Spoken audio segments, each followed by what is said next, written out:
Olá, bom dia. Estamos em mais um culto em família, mais um sábado adorando ao Senhor, tirando um tempo do nosso dia, da nossa vida para dedicar a Ele. Iremos começar com uma oração. Pai nosso que estás no céu, santificado seja o vosso nome. Venha a nós o vosso reino, seja feita a vossa vontade, assim na terra como no céu. O nosso cada dia dai hoje, perdoai a nossa ofensa, assim como nós perdoamos a quem nos tem ofendido. Não deixeis cair em tentação, mas livre do mal, porque teu reino, tua glória dura para todos.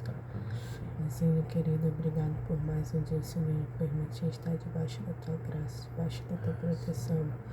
Obrigado por mais um levantar, meu Pai, meu Pai, que esse dia esteja em tua mão, que a nossa vida todos os dias esteja em tua mão. Que o Senhor nunca deixe, meu Pai, que nos desviamos, meu Pai, diante do teu caminho. Nos ensina cada dia a ser melhor, cada dia, meu Pai, estejamos, meu Pai, diante do Senhor, meu Pai, diante da tua graça, meu Pai. E entregamos esse pequeno culto em tuas mãos, para que seja agradável perante o Senhor. Obrigado por... Amém. Nosso irmão Nildo irá entoar o hino da harpa. Vamos lá, o hino da harpa que eu irei entoar se encontra no Inário 192. Vamos lá, começa assim. Pelo sangue brilha a luz, desde que morreu Jesus, pendurado lá na cruz do Calvário. Os pecados carregou e de culpas nos livrou, com o sangue que manou no Calvário. Pelo sangue,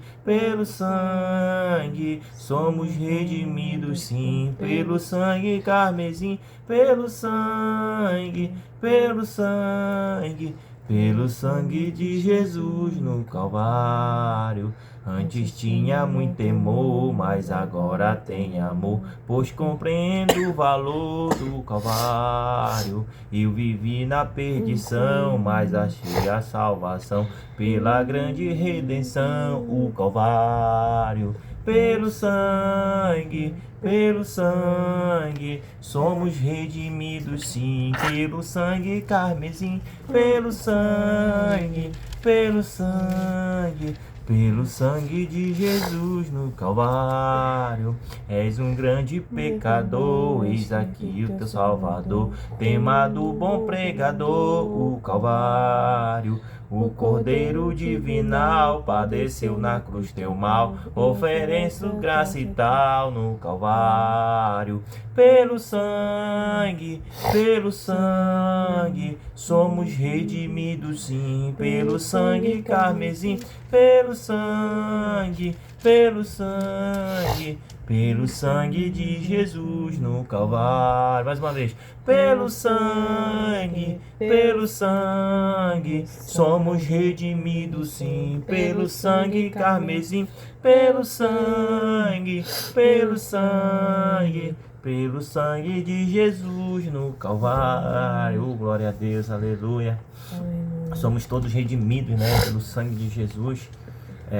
Nós somos lavados, purificados pelo sangue dele.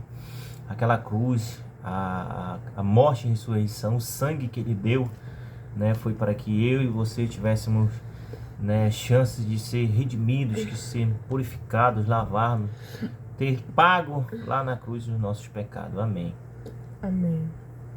Nossa palavra de hoje é Salmo 37, do 1 a 7.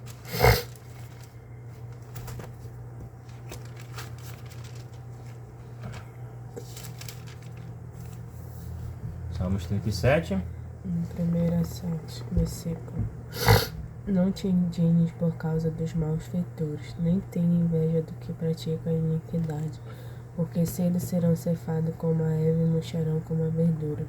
Confia no Senhor e faz o bem. Habitará na terra e verdadeiramente serás alimentado. Deleita-te também no Senhor e Ele te concederá o que deseja teu coração. Entrega o teu caminho ao Senhor, confia nele e Ele tudo fará. E Ele fará sobressair a tua justiça como a luz, o teu juízo como meio-dia. Descansa no Senhor e espera nele. Não te indignes por causa daqueles que prosperem sem caminho, por causa do por causa do homem que executa astuto interno. Salmo aqui que o Senhor vem nos dizer que muitas vezes, quando a gente está na presença de Deus, que a gente entrega a nossa vida para o Senhor, a gente fica se perguntando o porquê o ímpio prospera e nós que estamos diante do caminho dele, muitas vezes passamos por aflições, por lutas, e aquele ímpio que está lá fora tá bem, a sua vida ele prospera, a vida dele vai bem, e nós que entregamos a nossa vida ao Senhor, estamos passando por luta, por aflições, muitas vezes esperando que o Senhor nos dê até o pão de cada dia, porque a gente não tem. Isso aqui é porque o ímpio, o inimigo, não vai deixar que ele passe por aflições, porque senão vai perder ele. O Senhor, ele quer ver se realmente nós estamos diante dele, se a gente confia plenamente no Senhor. Então ele deixa a gente passar por isso para dizer que a glória é dele, tudo é dele. Então quando for a hora certa, ele nos entregará. Descansar nele é saber que por mais que a gente esteja naquela aflição, passando por tudo aquilo, uma hora ele vai se levantar, uma hora tudo aquilo vai passar. Pois é só para glorificar ele. Ontem eu lembro quando a gente foi, eu e as meninas almoçar, a gente tava vendo aí eu fui comprar uma fralda pro neném, e aí a Marina falou assim: meu Deus, Aline, tu parece que tu, sei lá, tu não fica aflita, tu não fica pensando se vai faltar alguma coisa pro teu filho, tu fica, não, se der, se não der, não der. Falei pra ela, eu sei da promessa que o Senhor me fez, então eu confio nele, não vou ficar aflita pensando, será que isso vai dar, será que isso não vai dar? O Senhor me prometeu e eu sei que nada ele vai deixar faltar. Porque a palavra de Deus é fiel, né? É fiel, então eu sei que tudo aquilo que ele promete, ele cumpre. E se ele nos prometeu um filho, eu sei que tudo aquilo, ele nunca vai deixar faltar nada. Então é assim que a gente deve ser, entregar o nosso caminho no Senhor e confiar nele, que quando for da vontade dele, tudo aquilo passa e tudo virá para a glória dele, para que ele seja glorificado e não nós. Porque muitas vezes a gente quer usar a força do nosso braço,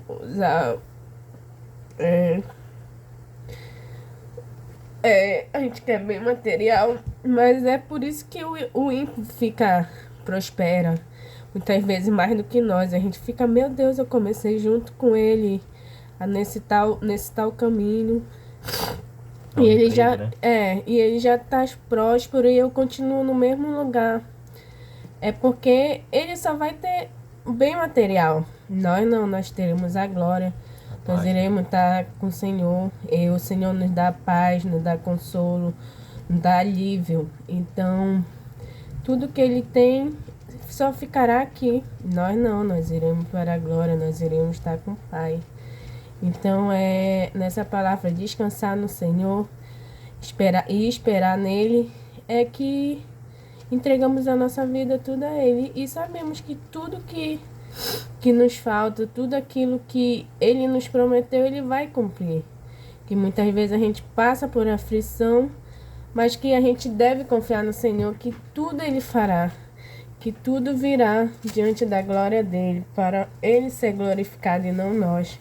Porque muitas vezes a gente quer uma coisa, mas se ele não der aquela coisa que a gente tanto quer, será que a gente vai continuar diante do caminho dele? A gente vai continuar diante dele? Então é por isso que muitas vezes ele não nos dá tudo aquilo que queremos, porque ele sabe que quanto mais ele nos der, ele irá nos perder. Então ele quer que a gente sempre esteja diante dos pés dele, diante dele. E nem tudo que queremos será bem para nós. Muitas vezes irá nos tirar do caminho dele, irá nos tirar da presença dele. Então que todos os dias a gente entregue o nosso caminho a ele e confia nele, porque ele é o dono de tudo, dono da prata, dono do ouro, dono da paz, do bem, do consolo. Então que a nossa vida seja dele todos os dias. Por isso que a palavra de Deus fala, né? Buscar primeiro o reino de Deus e a sua justiça, né? Não é isso, irmão? Sim. E aí, esse verso 7 aqui que você leu aqui. Descansar no Senhor. Descansa no Senhor, onde está. Aqui é Deus, né? Através da vida de Davi, né? Salmo de Davi, falando para nós, né? Para conosco. Descansa no Senhor. Descansa no Senhor.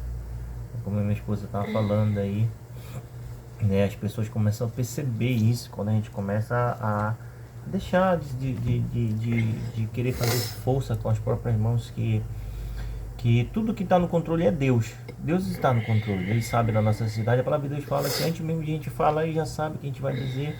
Ele sonda os esquadrinhos no coração. Então por que eu vou ficar fazendo força?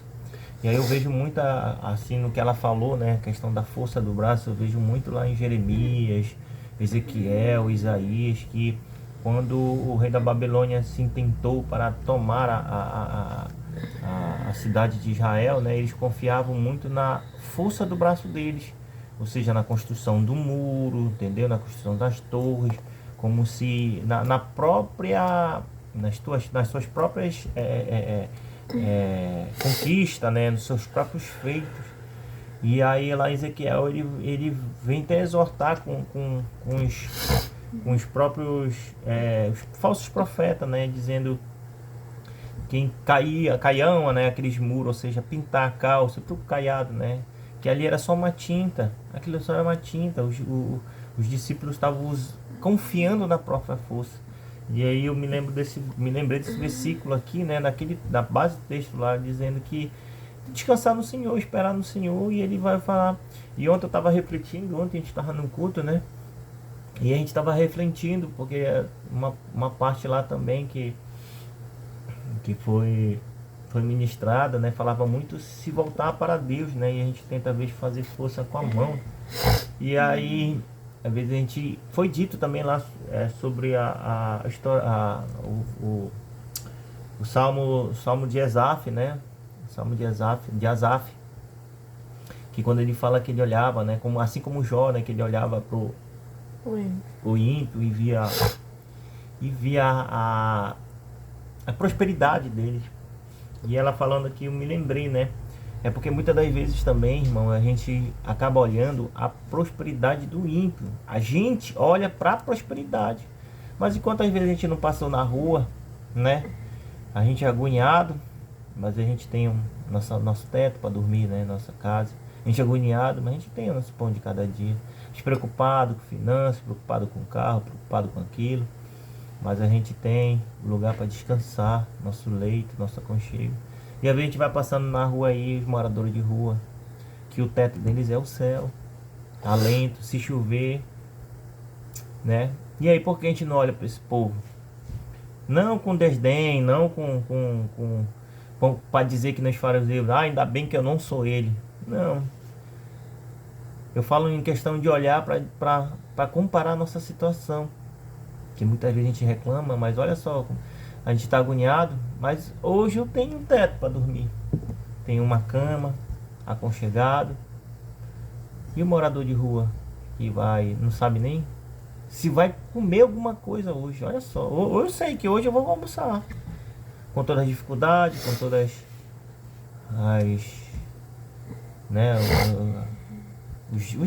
as aflições que vêm durante o dia. Mas hoje eu sei que eu vou almoçar.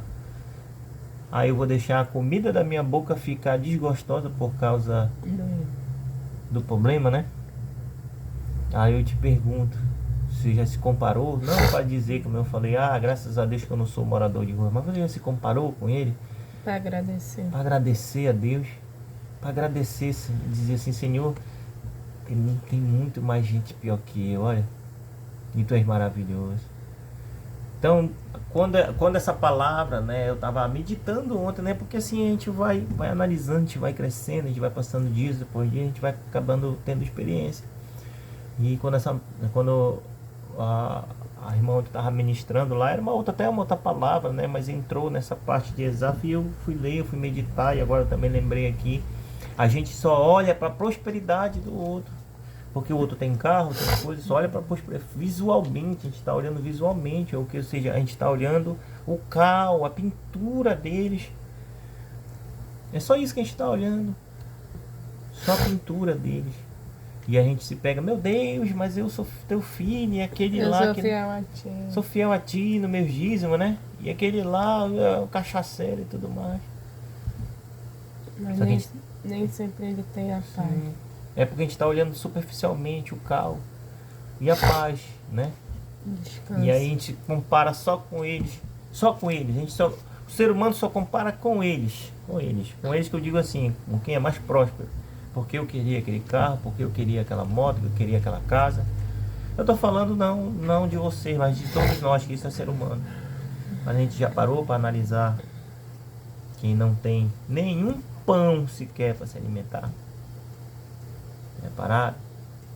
Então por isso que a palavra de Deus fala, descansa no Senhor. Por isso que ele fala, buscai primeiro a mim, né? E aí a experiência que a minha esposa teve aqui é excelente, isso é excelente mesmo. A gente consegue ver o mover. Aí que a gente percebe ver o mover de Deus. Porque a gente consegue ver a nossa própria transformação, né? Sim. Você conseguiu ver a tua própria transformação, né? Que as pessoas se identificaram. Ela falou, tua fé é tão grande que tu fica leve. Eu lembro que quando eu tava grávida, eu só pensava que tudo ia dar errado, que tudo ia faltar. E tu fica, tipo assim, não, sei que Deus me prometeu, tudo ele vai cumprir. E eu vou ser bem sincero com você, meu amor. Eu acho que a tua fé até é bem maior que a minha, tenho certeza, porque eu tô sendo sincero, porque eu aqui lá me pego aflito, né? Eu me pego, porque eu não tô inventando desculpa, né? Entendam? Isso não é desculpa, mas muitas vezes eu tento aflito, né? Porque eu tento ser o provedor da casa. Porque a palavra diz que o homem é provedor, e eu tento ser o provedor da casa. E isso me faz pegar, ser aflito, que eu tenho que ajeitar isso. O neném vai nascer, eu tenho que ajudar a minha esposa e aquela coisa. Às vezes eu fico aflito. Mas aí depois eu lembro que essa aflição não vai adiantar de nada. É como o texto segue lá, quando a palavra de Deus fala, buscar primeiro o reino de Deus. Lá embaixo, lá no próprio texto ele fala, por acaso acrescentará um côvado, ou seja, 1 hora da sua vida, essa aflição toda, essa agoniação, não vai adiantar nada. Aí às vezes eu me pego, meu Deus, olha, essa semana aí eu fiquei preocupado, né? Essa semana aí outra experiência. Fiquei preocupado que o carro deu bronca e o neném tá chegando e aqui em Macapá um calor bem elevado e o ar-condicionado e aquela coisa, meu Deus, e aí eu levei pro mecânico e vai sair, não vai, aquela agonia, não adiantou de nada, porque não saiu 2 dias depois, mas adiantou minha agonia? Não. Foi no tempo, deu tudo certo, e hoje graças a Deus, né? Lógico que eu estou citando aqui uma coisa material, né? Que para nós a gente não tem que realmente ligar material, mas é uma experiência de que a minha agonia, né? A minha agonia não acrescentou um dia, o carro não saiu na hora que eu queria, saiu quando foi para sair, né? E é tudo do controle da vida, né? Então esse Salmos aqui, ele frisa bem, se for estudar todo ele está fazendo uma comparação, né? Do ímpio e de quem busca a Deus. Do ímpio as coisas são temporárias. Mas quem busca a Deus, ele tem a paz eterna, fonte que jorra da vida. E aqui ele vem nos dando, aqui a gente consegue ver, pelo menos nos 7 versículos que a irmã leu aí, se a gente for parar bem analisar, ele vem dando a receita do bolo. Versículo 1, não te indignes, tranquilidade, não te indignes. Versículo 3, confia no Senhor, Versículo 4, agrada-te do Senhor. Versículo 5, entrega o teu caminho ao Senhor. Versículo 7, descansa no Senhor. Ele está dando a receita aqui para que a gente confie no Senhor, agrada do Senhor, entrega o nosso caminho, descansa nele. É entregar e descansar. Se a gente vê, ele faz uma relação certinha que devemos fazer. A gente não tem que ficar indignado com, porque eu não tenho isso, o ímpio tem. A gente não tem que ficar indignado. A gente não tem que indignado. A gente tem que confiar em Deus. A gente passou a ser diferente, sal da terra. Somos servos, então a gente passou a ser diferente. Então a gente tem que confiar em Deus. A gente tem que se agradar e agradar a Deus. Entendeu? A gente tem que se agradar de Deus, do que Ele faz. Se é o tempo dele, se é tempo de colheita, se não é, se é tempo de seca, como o Jó falou lá, Deus me deu, Deus tirou. Bendito seja o nome do Senhor. Agrada-te de Deus, agrada-te do Senhor, do que Ele faz. É repreensão? Obrigado, Senhor. É bênção? Obrigado, Senhor. Olha só o outro. 5. Entrega o teu caminho ao Senhor. Está aqui, Senhor. Está aqui. Eu não sei nada, eu não tenho força nada. Está aqui, Senhor. E o 7. Está aqui entregue. Descansa. Agora eu vou descansar nos teus braços. Né? Descansar no teu braço. É a experiência aqui da irmã. Ela está descansando, não adianta força, né? E essas experiências assim, irmão, a gente às vezes passa, né, despercebido nos nossos olhos, mas quando a gente vai analisar, a gente passa até a nossa própria transformação, né? Isso passa para as pessoas, como ela citou mesmo, ela disse que a minha fé é grande, que parece que não estou preocupada com nada. Nada te abala, né? Uhum. Nada te abala, né? Então, esse salmo é muito interessante para a gente analisar, sentar, pensar, analisar o que Deus tem para nós, né? E Ele só está pedindo isso: confia, entrega, agrada-te dos planos dEle, descansa nele. Só isso que Ele quer. Só isso que Ele quer, né? Para a minha vida, para a sua vida. Amém? E você, e a senhora, o que a senhora acha dessa experiência que teve quando elas falaram, né, que, né, assim, porque comparando do que era antes e o que era agora, né? Na verdade, eu acho que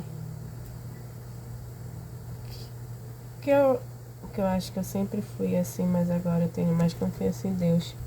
Tu sempre foi calma, né? Que eu não consigo perder sono, me abalar. Eu confio em Deus. Se for da vontade dele, vai ser feito. Se não for, amém. Também, verdade. Mas só que aí agora essa tua transformação, ela tá sendo mais nítida, né? Sendo mais nítida. As pessoas conseguem ver a mudança, né? Uhum. E aí, mas o que foi que tu falou pra ela? Eu falei que se foi Deus que me prometeu, então tudo Ele vai cumprir.